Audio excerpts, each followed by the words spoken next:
Several people and their pets are without a home tonight after a fire broke out in an apartment complex in Midtown this afternoon. We start with some developing news, which might put a damper on U of A alum Bob Baffert's recent Kentucky Derby celebration. As the Delta variant continues to fill hospitals, a new survey shows more than half of healthcare workers are experiencing burnout. It's a growing problem many hospital administrators are trying to address. Ivan Rodriguez has the story. So if you have shopping to do, get it done today or tomorrow to avoid those wins out there. All the husbands are like, what are you telling our wives right now?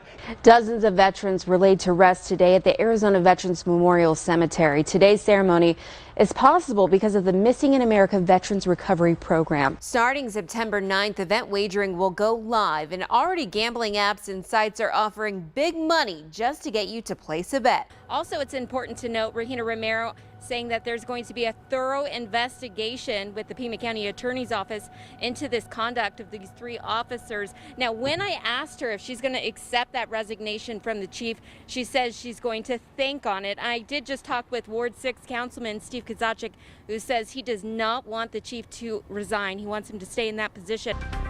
We're learning more about one of the victims who was shot and killed just steps away from his South Side home. He was rushing to help a neighbor after he learned their house was caught on fire.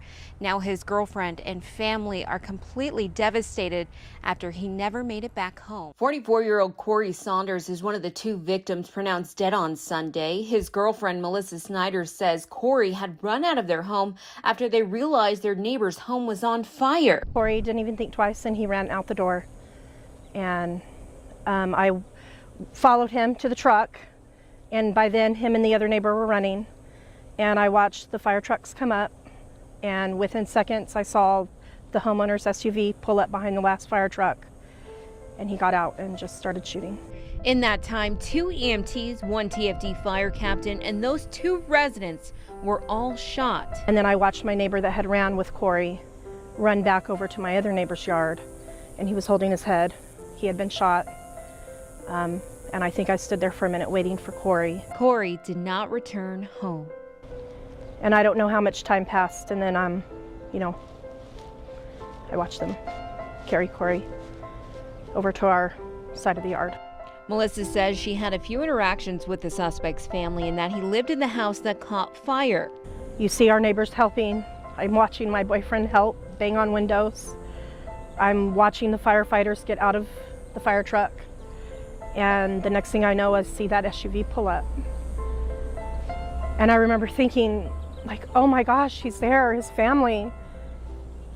And I heard the gunshot. She says Corey was the love of her life and an amazing man.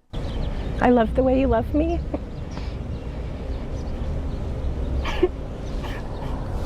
The family has a GoFundMe set up. We have that link on our website at kvoa.com. From the South Side, Denelle, Confair, News 4 Tucson.